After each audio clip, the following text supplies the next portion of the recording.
Takže ďakujem veľmi pekne za slovo a srdečne vás tu vítam. Moje meno je Veronika Kosková a bývam v podstate v Banskej Bystrici celý môj život, okrem rokov štúdia, kedy som študovala psychológiu. Aktuálne pracujem v neziskovej sfére v Centre dobrovoľníctva, kde veľmi často robíme s komunitami aj s organizáciami, ktoré pôsobia práve v sociálnej sfére. A keď som bola na materskej, som viedla materské rodinné centrum Mamina, kde sme teda vytvárali taký bezpečný priestor pre matky s deťmi, ktoré boli na materskej dovolenke. Dovolím si tvrdiť, že teda už aj oteckovia. A teda bola to taká veľká podpora na sídlisku Sásova, kde vlastne toto centrum doteraz vďaka ďalším dobrovoľníkom funguje a existuje. Takže toľko k tomu, prečo som si zobrala na starosti teda sociálnu oblasť a rodiny, v ktorej by som vám chcela predstaviť nejaké základné myšlienky, ako v tíme Tomáša Sobotu uvažujeme.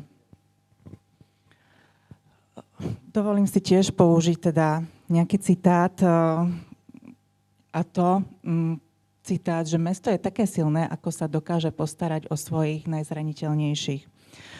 Možno tento citát ste už počuli v nejakých možno iných variantách, ale mne sa, ak hovoríme o sociálnej oblasti, zdá teda ako veľmi vhodný a kľúčový. Keď sa hovorí teda o rozvoji mesta, väčšinou sa myslí na nejakú infraštruktúru alebo o nejakých investíciách, investoroch, ktorých chceme napríklad pritiahnuť, alebo o dostupnej verejnej doprave, ale ja to tak vnímam, že sila mesta sa ukazuje aj v tom, ako sa dokáže postarať o zraniteľné skupiny.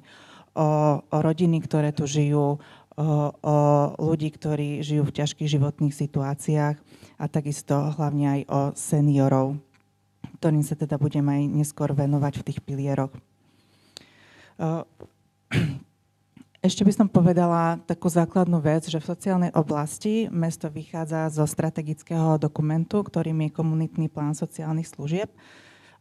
Ten aktuálne dobieha a mal by sa pripravovať už nový komunitný plán sociálnych služieb. Tam sú zadefinované vlastne všetky zraniteľné skupiny a keďže je to strategický dokument, tak vlastne hovorí o tom, akým spôsobom by sa mala uberať sociálna starostlivosť v meste Banská Bystrica. A tu vidím vlastne veľkú príležitosť po voľbách vlastne pracovať na tomto pláne a implementovať alebo do tohto plánu dostať aj teda rôzne inšpirácie alebo rôzne nové trendy, ktoré sú aktuálne vo svete a ktorým sa aj možno aj z demografického hľadiska nemožno vyhnúť. Takisto som čerpala aj z programu rozvoja bývania, ktoré vlastne mesto má teraz aktuálne úplne nový a myslím si, že je to výborným dokumentom.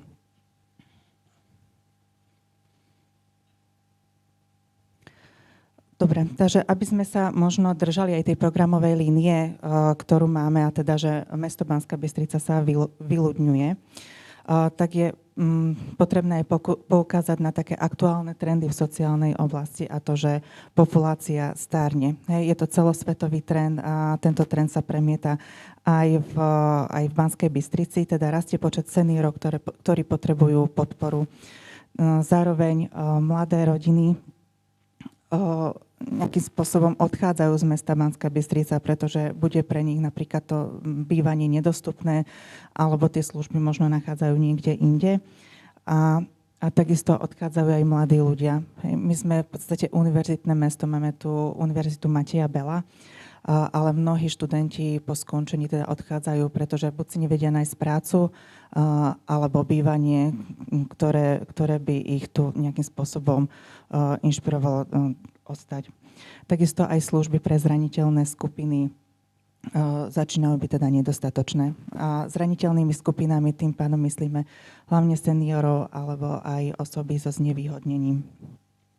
To znamená teda, že sociálne služby a takisto vnímam aj líniu komunitného rozvoja a podporu komunít by mali byť v takom najbližšom období také tie najdôležitejšie pálčivé témy. Ešte keď hovoríme o tom stárnutí, asi by som to možno podčiarkala aj takou štatistikou, ktorú som teda čerpala aj z tohto programu rozvoja bývania. A tá hovorí, že teda index starnutia u nás 157. Ak je už index starnutia nad 100, tak sa hovorí o tom, že mesto stárne. U nás je to už 157, čiže to nie je len problém, ktorý nás čaká, ale ktorý už naozaj reálne je a mesto Banská Bystrica teda s ním zápasí. A teda pribúda nám počet seniorov nad 65 rokov a tým, že dĺžka života žien je vyššia ako u mužov, tak nám pribúda aj veľa žien, ktoré žijú o samote a tam si viem predstaviť možno nejakú aj otázku dostupného bývania pre tieto ženy a nejaké bezpečie, ktoré im by malo mesto Banská Bystrica vytvárať. Samozrejme, na to vyľudňovanie má vplyv aj to, že celkovo sa znižuje pôrodnosť a teda to som vravela, že rastie počet ľudí žijúcich o samote. V rámci programu by som teraz chcela vypichnúť také asi 3 skupiny. A tou prvou sú seniory. A to by som podľa možnosti tiež tak rozdelila do 2 skupín. A to sú seniory, ktorí už potrebujú nejakú podporu, nejakú pomoc. A potom v meste máme veľa seniorov, ktorí sú aktívni, ktorí vlastne využívajú aj doteraz mnohé služby, ktoré Banská Bystrica ponúka. A celé sa to ako keby spája teda v jednom a to je aj taký európsky trend a to teda, že pomáhať ľuďom zostať čo najdlhšie doma. Nie? Ak budeme mať ľudí doma, tak odľahčíme sociálny systém, zdravotný systém a ekonomický systém. Takže toto je európsky trend a týmto smerom by sme sa asi mali aj uberať. Čo tak vidíme také čo by sme chceli ako keby zdôrazniť je, že zaktualizovať možno model tej dlhodobej starostlivosti. Teraz sú poskytované ambulantné aj terénne sociálne služby a hlavne, keď hovoríme o tom, že chceme, aby ľudia čo najdlhšie vydržali doma, alebo aby sme ich tam najdlhšie udržali, tak je potrebné ako keby viac pracovať na tých terénnych sociálnych službách. To je však teda veľký problém, keďže vieme, že opatrovateľov je málo, pre mnohých je vlastne táto pozícia veľmi nezaujímavá, veľmi finančne neatraktívna a vidíme, že jedna z tých možností, ako by sme mohli nejakým spôsobom postupovať, je zatraktívňovať tieto pomáhajúce profesie. To zatraktívňovanie vidíme teda nielen v tých platových príležitostiach, ale možno v nejakých benefitoch, ktoré by sme vedeli ponúknuť týmto opatrovateľkám, alebo aj v nejakom mestskom bývaní, ako ich pritiahnuť, aby mohli možno využívať mestské byty, ktoré teda nemáme. Čiže tých opatrení by mohlo byť oveľa viac, ako by sme vlastne zatraktívnili to, aby opatrovateľky prichádzali k nám a neodchádzali do zahraničia. Takisto veľmi zaujímavé je model, ktorý zaviedol Banskobystrický samosprávny kraj. A to sú vlastne také tie centra starostlivosti. Čiže je tu možno taká diskusia, že či by sa niečo takéto nedalo aplikovať aj v meste Banská Bystrica, za akých podmienok. Možno nie, ale poďme aspoň nastoliť diskusiu, že je to príklad dobrej praxe, ktorý funguje a poďme sa nad tým zamyslieť, ako by sa to dalo transformovať tu v Banskej Bystrici. Keď hovoríme o posilnení terénnych sociálnych služieb, tak myslíme aj možno nejaké komunitné projekty. To je vlastne téma, ktorú ja mám veľmi rada a v ktorých vidím vlastne veľký význam. Nakoľko, poviem to možno na takom príklade, naše Centrum dobrovoľníctva už teraz spolupracuje s mestom Banská Bystrica a vytvorilo dobrovoľnícky program, kde chodia vlastne dobrovoľníci k seniorom.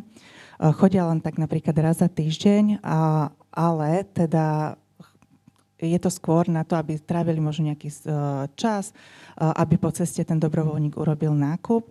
A čo je vlastne podstatou je, že týmto seniorom sa veľmi skvalitňuje život. A dobre vieme, ako duševná pohoda je prepojená aj s tou zdravotnou. A dovolím si tvrdiť, že v tomto máme naozaj veľmi také dobré výsledky, aj veľmi dobré spätné väzby. A myslím si, že aj v mnohých prípadoch sa to ako keby využívanie sociálnych služieb a pobytových služieb ako keby oddialilo. Čiže aj toto môže byť cesta. Nehovorím, že toto je jediný program, takýchto programov je viacej, takže poďme si brať zase inšpiráciu, kde to funguje. Potom tam máme vlastne nové formy bývania pre seniorov. A to sme vlastne rozmýšľali nad tým rozvíjať také komunitné a asistované bývanie. To funguje tak, že seniori majú nejaké svoje bývanie, možno nejaký jednoizbový, dvojizbový byt a keď výjdu spoza svojich dverí, tak majú k dispozícii rôzne asistenčné služby, a takisto aj rôzne komunitné podujatia. Čiže je to také žitie v komunite, zároveň majú podporu sociálnu, zdravotnú, možno aj nejakú inú finančnú a podobne. Sú rôzne organizácie, ktoré už aj teraz na Slovensku pomáhajú konzultovať aj samosprávy, aj developerov, ako niečo takéto zaviesť. Takže opäť vravím, poďme sa inšpirovať, možno ako sa to dá, ako vytvoriť podmienky v Banskej Bystrici na to, aby sme niečo takéto mohli rozvíjať. No a potom samozrejme sú to pobytové služby. Tak ako vidíte, možno aj sami máte skúsenosť, že tie poradovníky sú veľmi dlhé. Takže aj tu vidíme vlastne taký priestor, že modernizovať ich, pracovať na vzniku nových. A to zase súvisí s ďalšími oblastiami, kde vlastne mesto potrebuje buď pritiahnuť developerov, alebo zmeniť územný plán, alebo sa pozrieť možno na budovy, ktoré sú nevyužívané a podobne. Potom za takú veľmi zaujímavú sa nám zdala otázka právnej subjektivity. Mnohé domy sociálnych služieb ich aktuálne nemajú a možno by stalo tak za zváženie tú právnu subjektivitu možno posunúť alebo teda im vytvoriť, aby mohli efektívnejšie fungovať. Samozrejme, tiež je to otázka diskusie s riaditeľmi a s aktérmi, ktorých sa to týka, ale možno by to mohlo nejakým spôsobom napomôcť k tomu, aby aj samotné napríklad tieto domovy sociálnych služieb vedeli fungovať efektívnejšie, vedeli by si možno nájsť aj iné zdroje financovania, mnohé veci by vedeli nejakým spôsobom robiť rýchlejšie. No a tou druhou časťou pri senioroch sú to vlastne seniori, ktorí sú aktívni, ktorí možno šli do predčasných dôchodkov alebo sú aktuálne v dôchodkoch a teda ešte sú pri sile. V meste Banská Bystrica máme veľa denných klubov, takisto sú tu rôzne turistické kluby, takže táto taká infraštruktúra tu už je, avšak vnímame, že sú dosť izolovaní. Že tie aktivity si robia ako keby sami pre seba a tu vidíme veľký potenciál viac ako keby zamerať sa na také medzigeneračné prepájanie. Veľký potenciál tu vidíme napríklad v komunitných centrách, máme na Fončorde komunitné centrum, v Sásovej, kde by sme viacej mohli podporiť takéto prepájanie, angažovanosť medzi rôznymi, aj teda v rámci nejakých aktivít. Alebo to môžu byť rôzne kultúrne centrá, o ktorých asi bude rozprávať aj pán Benčík a predostrievam, ako by to mohlo fungovať a že niečo také by malo byť na každom sídlisku, aký by to malo benefit. Potom taká veľmi náročná téma sú teda znevýhodnení občania a ľudia v núdzi. Ako veľký problém vidíme, že teda máme tu ľudí bez domova, ktorým sa aktuálne venuje Červený kríž a takisto komunita San Egidio, ale teda máme pocit, že je to nedostatočne riešenie. Určite by sme podporovali vznik nízkopráhovej nocľahárne, ktorú by mohli teda obsluhovať organizácie, ktoré sú akoby odborníkmi. Napríklad v Bratislave existuje organizácia DEPO, ktorí sa venujú výlučne tomuto. A teda viem si predstaviť, že by sme ich outsourcovali a teda tie služby by priniesli k nám. Lebo nie je len o to vytvoriť nocľaháreň, ale podstatné sú tie ďalšie služby, ktoré oni ponúkajú na to, aby sa tí ľudia dostali z tej najhoršej životnej situácie. Potom veľmi populárny je teda Housing First prístup. Ak ste o ňom nepočuli, tak vlastne tento prístup znamená teda, že dať týmto ľuďom bez domova najprv bývanie a potom k tomu im poskytnúť všetky tie sociálne služby, ktoré potrebujú na to, aby sa začlenili do spoločnosti. Je to vlastne overený prístup, ktorý je aj výskumami podložený a naozaj má výsledky. No a potom je to vlastne taká podpora rôznych organizácií, ktoré sú aj aktérmi komunitného plánu sociálnych služieb. Často sa však stáva, že svojimi službami prispievajú alebo možno v niektorých prípadoch až doslova suplujú mesto Banská Bystrica, avšak nemajú na to finančné krytia, takže určite v tomto smere by bolo vhodné prehodnotiť aj VZN o dotáciách a akým spôsobom vlastne nastaviť prerozdeľovanie financií na to, aby naplňali niektoré sociálne služby, na ktoré mesto nemá buď kapacity alebo nestíha. Dostupné nájomné byty, toto je vlastne celkovo jedna veľká kapitola. Odporúčam ten podcast pani Lenky Andalovej Plavuchovej, ktorý naozaj dáva skvelé riešenie, ako to robia v Bratislave. Myslím, že tiež by sme sa mohli inšpirovať niektorými z nich. No a potom sú to znevýhodnení obyvatelia. Takže tuto vidíme takú príležitosť, ako keby viac sa rozprávať s občanmi, ktorí sú znevýhodnení, čo potrebujú, rozšíriť ambulantné služby. Vieme, že tu chýba nejaká odľahčovacia služba, čiže viac sa zamerať týmto smerom a takisto ako veľmi dôležitú vidíme aj podporu rodiny, človeka so zdravotným znevýhodnením, čiže nielen človeka, ale teda aj celé jeho rodiny. A ešte tam máme takú ďalšiu kapitolu, že otvoriť otázku vzdelávania týchto detí v meste Banská Bystrica, ktoré začína byť problém. Máme tu síce ďumbierskú školu, ale určite by mesto mohlo aj v tomto urobiť ďalšie kroky. No potom ďalšia oblasť, rodiny s deťmi a mládež. Ako som povedala, veľkým problémom je, že rodiny odchádzajú z mesta Banská Bystrica. Vnímame to vlastne tak, že v tých okolitých obciach, ako keby to bývanie bolo pre nich dostupnejšie, hlavne aj pre mnohopočetné rodiny. A ďalší, ako som už spomínala, je odchod teda tých mladých ľudí do väčších miest.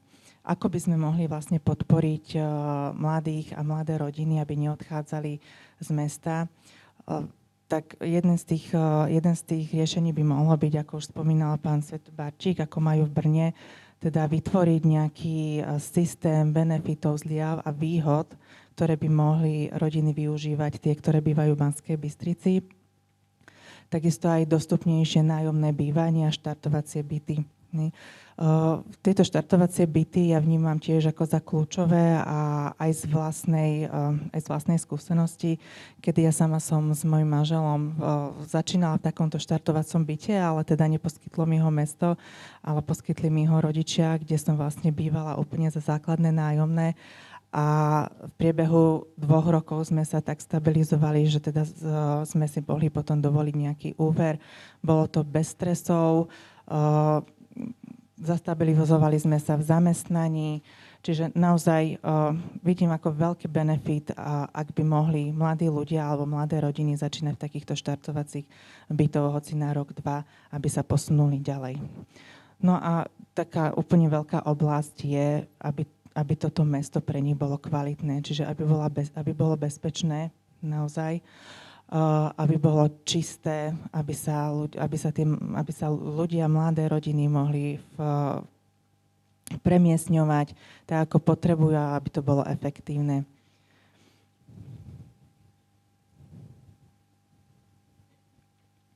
Takže ešte na záver by som chcela povedať, že vlastne v Banskej Bystrici som prežila celý život. Tu vychovávam svoje deti. Tu by som chcela aj zostarnúť a chcela by som, aby toto mesto naozaj bolo pre nás.